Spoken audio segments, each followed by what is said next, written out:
নমস্কার। আজকে একটি নতুন বিষয় নিয়ে আলোচনা করব। আজকে স্বামীজিকে নিয়ে বা মাকে নিয়ে আলোচনা করব না, আজকে স্বামীজির ঠাকুরকে নিয়ে আলোচনা করব।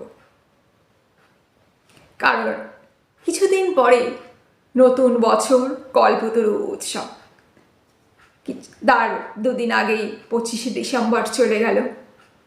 আর ঠাকুর তো যীশুখ্রিস্ট, রাম সব অবতারেই তিনি ছিলেন, তিনিই তো সেই। আর এই কলির যুগে তিনি হলেন শ্রীরামকৃষ্ণ। একজন অভিনেতা যেমন বিভিন্ন রকম অভিনয় করে বিভিন্ন সিনেমায়, কিন্তু অভিনেতা একজন, সেই রকম অবতাররা বিভিন্ন সময় বিভিন্ন রূপ ধরে এসেছেন, কিন্তু সব অবতারই এক।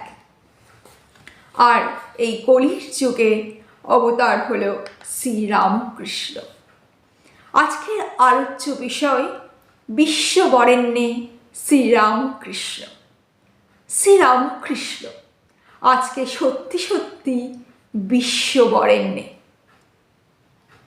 আজ পৃথিবীর প্রায় সবাই তাকে জানেন, সর্বত্রই তিনি পরিচিত। স্বামী লোকেশারানন্দ তার স্মৃতিকথায় লিখেছেন, এবার রাশিয়ার অর্থোডক্স চার্চের সহস্র বৎসর পূর্তি উপলক্ষে উৎসবে যোগ দিতে সোভিয়েত দেশে গিয়েছিলাম। ওখানে এর আগেও গিয়েছি। ওখানকার চার্চের কর্তা ব্যক্তিদের জিজ্ঞেস করেছি, আপনারা কি শ্রীরামকৃষ্ণের নাম শুনেছেন? ওরা বলছেন, শুনেছি। শ্রীরামকৃষ্ণের নাম শুনেছি, স্বামী বিবেকানন্দের নামও আমরা শুনেছি।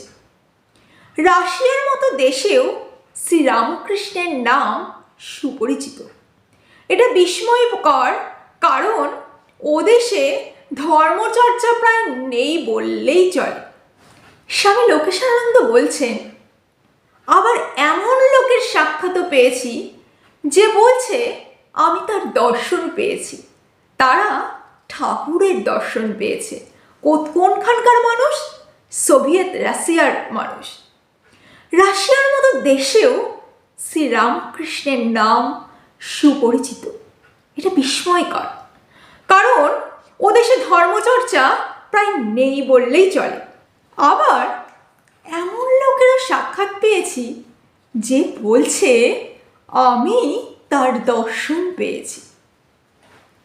রাশিয়ার হাউস অফ ফ্রেন্ডশিপ বিখ্যাত একটি জায়গা। আগের বারে ওখানে ভারতীয় সংস্কৃতির উপর বলেছি, স্বামী লোকেশানন্দ বলছেন। সে বক্তৃতায় শ্রীরামকৃষ্ণ স্বামী বিবেকানন্দের নাম ইচ্ছা করেই বলিনি, তবে ওরা বলে দিয়েছিলেন যে আপনি বক্তৃতা দেবার সময় নিজের পরিচয় দেবেন। ওখানকার মানুষ অমুক ধর্ম সংস্থার উপর বেশ চটা। আপনার গেরুয়া পোশাক দেখলে ওরা হয়তো ভুল বুঝতে পারে, তাই আপনি বলে দেবেন যে আমি অমুক সংস্থার নাম, রামকৃষ্ণ মিশনে। আমি উঠে দাঁড়িয়ে শুধু বলেছি যে আমি রামকৃষ্ণ মিশনের সন্ন্যাসী। বলাটলার পর কফি খাওয়ার জন্য ওরা নিয়ে গেলেন। অনেক লোক সেখানে আমার সঙ্গে কথা বলতে চায়। একটি মেয়ে, তার নাম নীনা, এগিয়ে এসে বলল, আমি শ্রীরামকৃষ্ণের অনুগামী। আমি বললাম, সে কি? তুমি কি শ্রীরামকৃষ্ণের ছবি কোথাও দেখেছ? এ কথা বললাম তার কারণ ওখানে তো একমাত্র লেনিনের ছবি, লেনিনেরই মূর্তি। কোনো দেবদেবীর মূর্তি তো ওখানে নেই। তখন সে একটু চুপ করে বলল, শ্রীরামকৃষ্ণদেব আমাকে কৃপা করে দর্শন দিয়েছেন। এ কথা বলে সে হাউ হাউ করে কাঁদতে লাগলো। বললাম, তুমি ভাগ্যবতী মা। পরে ওকে অনেক বই পাঠিয়েছি, স্বামী লোকেশানন্দ বলছেন। এখন তার সাথে আমাদের খুব বন্ধুত্ব। ও দেশেই আরেকজন বলেছেন সে 4 বছর বয়সে শ্রীরামকৃষ্ণের দর্শন পেয়েছে। কি করে এটা সম্ভব বলতে পারি না, তবে এ তো ঘটেছে। একে অস্বীকার করি কি করে? স্বামী লোকেশানন্দ বলছেন তার স্মৃতিকথায়। সম্প্রতি আমেরিকা থেকে একজন একটি ঘটনার কথা লিখেছে। স্বামী সৎপ্রকাশানন্দজি সেন্ট লুই মঠের অধ্যক্ষ ছিলেন। এখন তার দেহত্যাগ হয়েছে। একটি গোঁড়া খ্রিস্টান মহিলা সারা জীবন তার সেবা করেছিলেন। সেই মহিলা ভক্তটি একবার স্বামী ব্রহ্মানন্দকে স্বপ্নে দেখেছিলেন। স্বামী ব্রহ্মানন্দ ওকে বলেছিলেন, দেখো আমার একজন সন্তান ওখানে আসবে, তুমি তার সেবা করবে।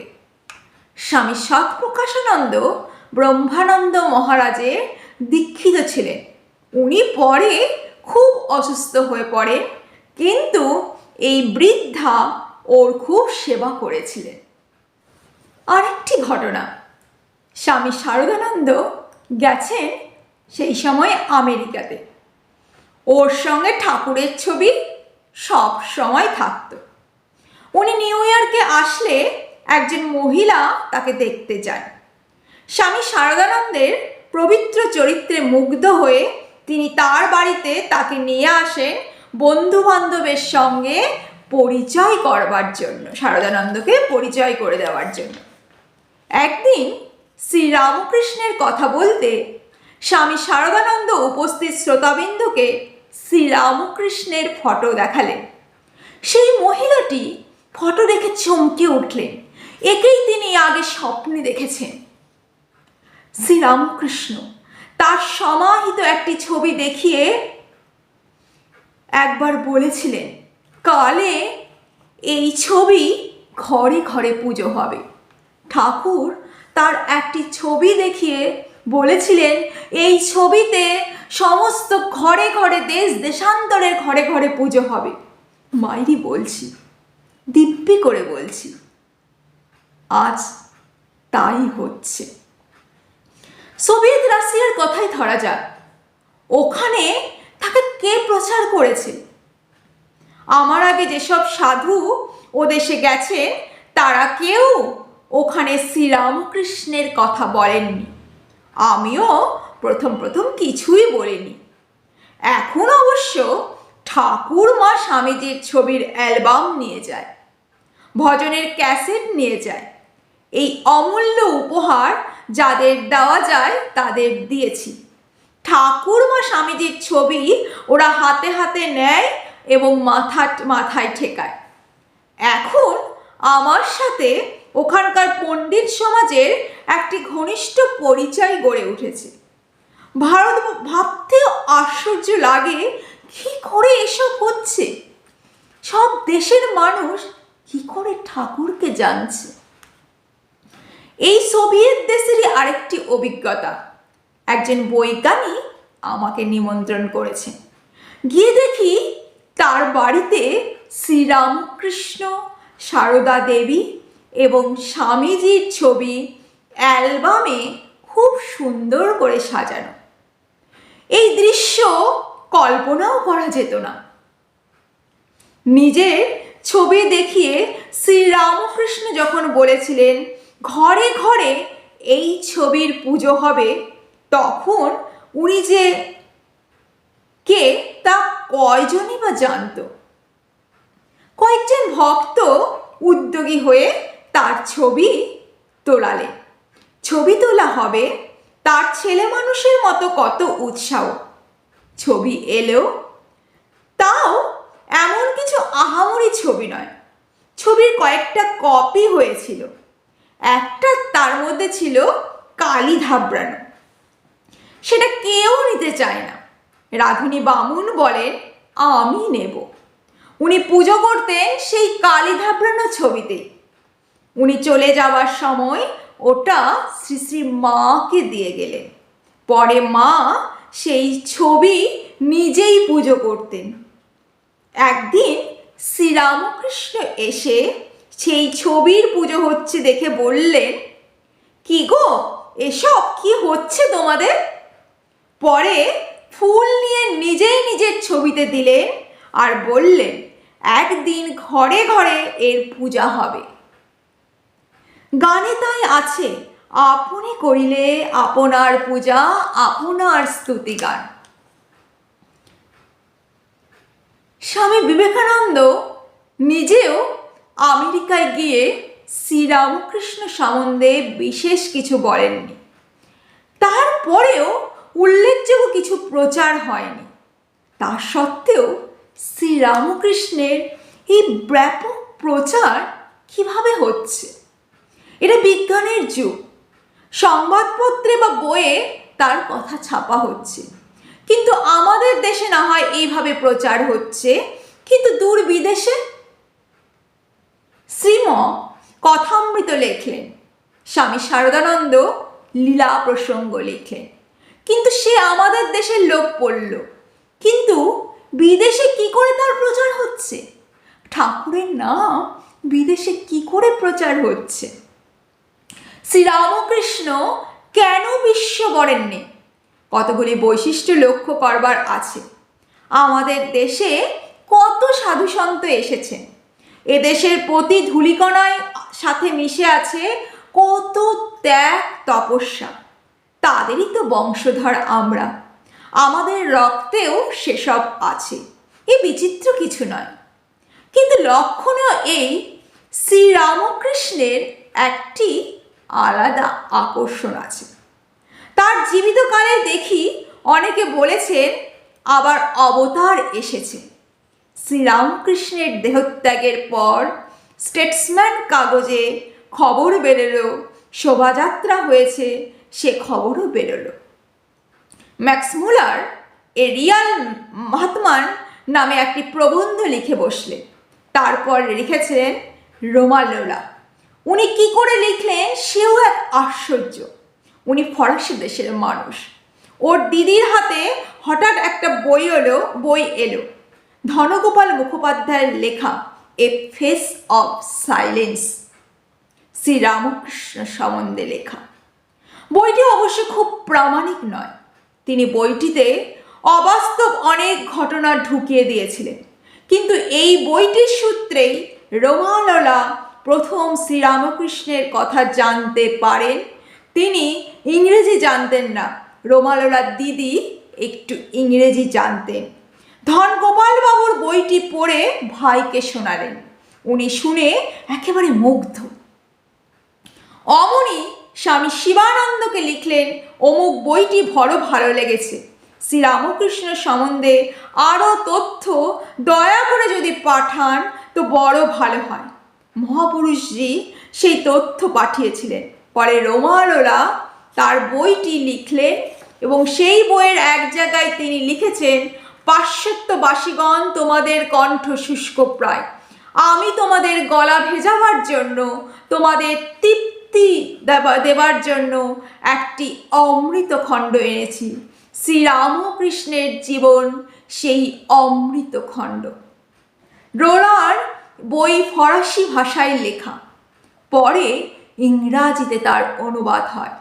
রাশিয়ান ভাষাতেও এই বই অনুদিত হয়েছে।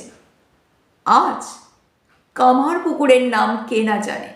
জার্মান আমেরিকান সব ভক্তরাই কামারপুকুরের মাটি, দক্ষিণেশ্বরের গাছের ছাল পাতা সব নিজেদের দেশে নিয়ে যায়।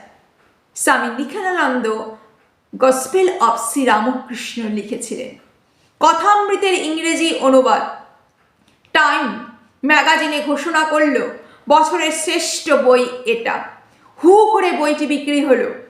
এখানে হচ্ছে জার্মান, পর্তুগিজ, ফ্রেঞ্চ, স্প্যানিশ, রাশিয়ার কত ভাষায় আবার এই বইয়ের অনুবাদ বেরোচ্ছে।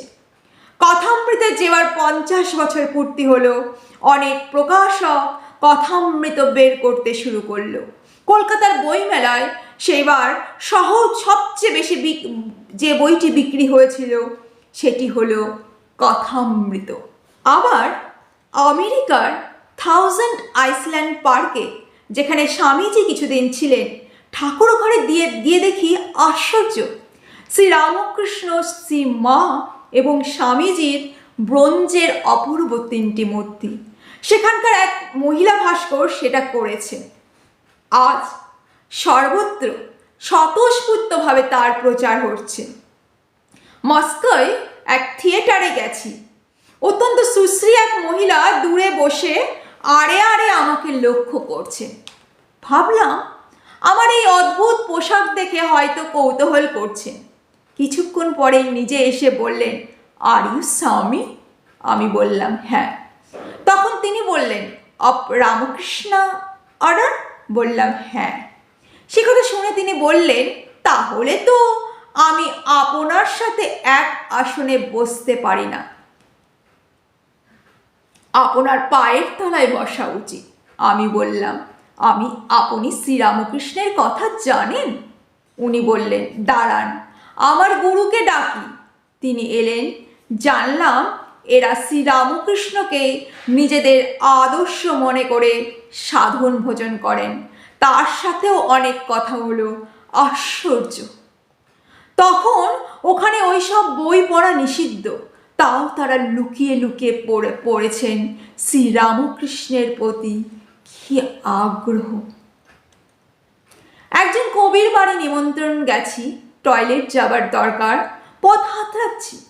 এমন সময় একজন মহিলা এগিয়ে এসে দেখিয়ে দিলেন কোথায় টয়লেটটি। পরে তার সাথে কথা হলো। তিনি আমার সম্বন্ধে খোঁজ নিয়ে জেনেছেন আমি শ্রীরামকৃষ্ণ সঙ্গে সাধু, তাই আমার সম্বন্ধে আগ্রহ। বললেন, আমি আপনাদের বই পড়েছি। ভাবলাম ভুল করেছেন বোধহয়, কি করে সেই বই পাবেন? তা উনি ছুটে গিয়ে বই নিয়ে এলেন। দেখলাম রোমাললার লেখা স্বামীজির জীবনী। বইতে কাগজ দিয়ে চিহ্ন পর্যন্ত দেওয়া আছে, অর্থাৎ এই পর্যন্ত বইটি উনি পড়েছেন। রাশিয়ান ভাষায় অনুবাদ এই বইটি। প্রশ্ন হলো, কি করে প্রচার হচ্ছে? শ্রীরামকৃষ্ণের কথা সর্বত্র ছড়িয়ে পড়ছে, তিনি নিজেই নিজেকে প্রচার করছেন। আজ রাশিয়ার মতো জায়গায় বিবেকানন্দ সোসাইটি হল, এতটা কত বড় ঘটনা, বিশ্ববরেণ্যে। কথাটা শুধু এই জন্যই ব্যবহার করছি না যে শ্রীরামকৃষ্ণ মহাপুরুষ বা অবতার পুরুষ ছিলেন। অন্য অবতারের সঙ্গে শ্রীরামকৃষ্ণের একটু তফাৎ আছে। শ্রীরামকৃষ্ণকে স্বামীজি বলেছিলেন অবতার বরিষ্ঠ, কিন্তু স্বামীজি কেন অবতার বরিষ্ঠ কথাটি বলেছেন? সে কি শুধু নিজের গুরু বলে? না, সব অবতার সত্যকে প্রচার করেন, এ বিষয়ে কোনো সন্দেহ নয়, কিন্তু তার দেশ কালের দিকে লক্ষ্য রেখে। কিন্তু শ্রীরামকৃষ্ণ যুগোপযোগী এমন সত্য প্রচার করলেন যা দেশকালের ঊর্ধ্বে। ইনি যা প্রচার করলেন তা সামান্য শিশু বা বিদ্বান, প্রাচ্য বা পাশ্চাত্য দেশীয় যে কোনো স্তরের যে কোনো ভাবের মানুষই হন, সবার পক্ষেই গ্রহণযোগ্য।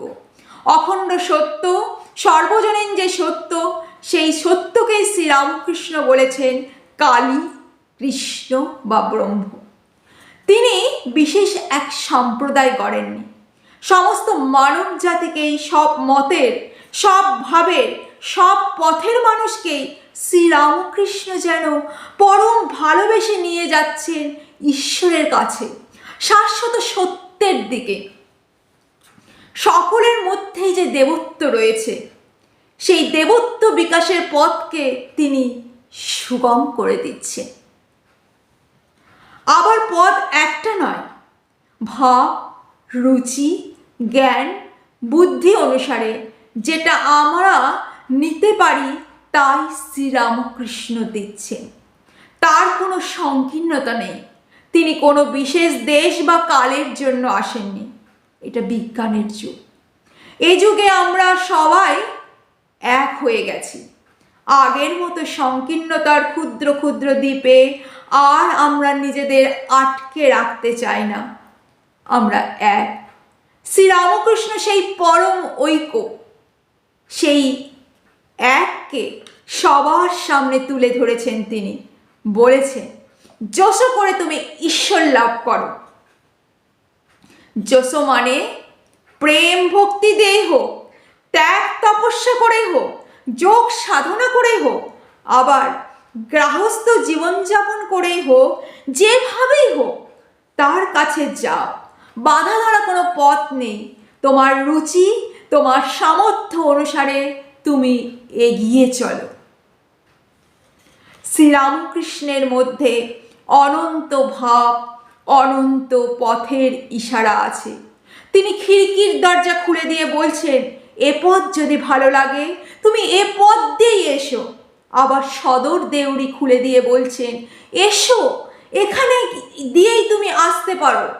রাজপথ হোক, অলিগলি হোক, যেদিক দিয়েই হোক, আমাদের গন্তব্যস্থলে পৌঁছাতে হবে, অর্থাৎ আমাদের অন্তর্নিহিত দেবত্বের বিকাশ সাধন করতে হবে।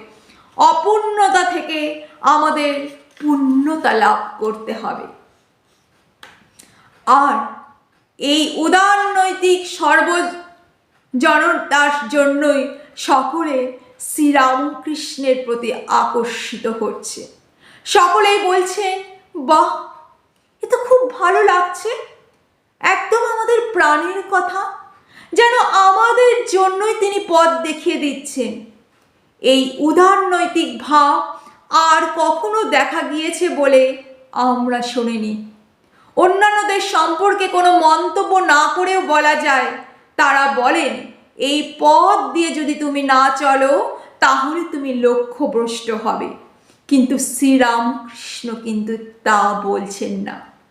তিনি বিশেষ জোরের সাথে বলছেন, তোমার যা ভালো লাগে, তোমাদের যা ভাব, সেইভাবে সেই পথে তুমি এগো।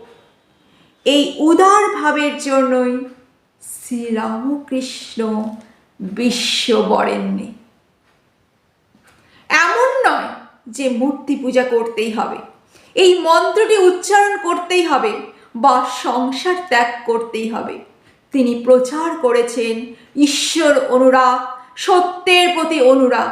যতদিন যাবে আমরা দেখব তার প্রভাব সর্বত্রই ছড়িয়ে পড়ছে। স্বামী শিবানন্দকে একটি চিঠিতে স্বামীজি লিখেছেন, শ্রীরামকৃষ্ণের জীবন সব ধর্মের জীবন্ত ভাষ্য। বেদ, বাইবেল, কোরআনে কি আছে শ্রীরামকৃষ্ণের জীবনের আলোয় না দেখলে বোঝা যায় না। স্বামীজি এই কথাটা যে কত সত্যি, এ যে শুধু গুরুভক্তির উচ্ছ্বাস নয়, তা আপনারা এই দৃষ্টান্ত থেকেই বুঝতে পারবেন।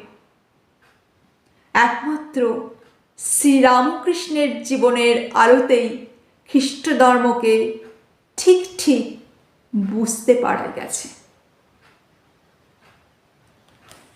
আজ এখানেই। জয় ঠাকুর, জয় মা, জয়।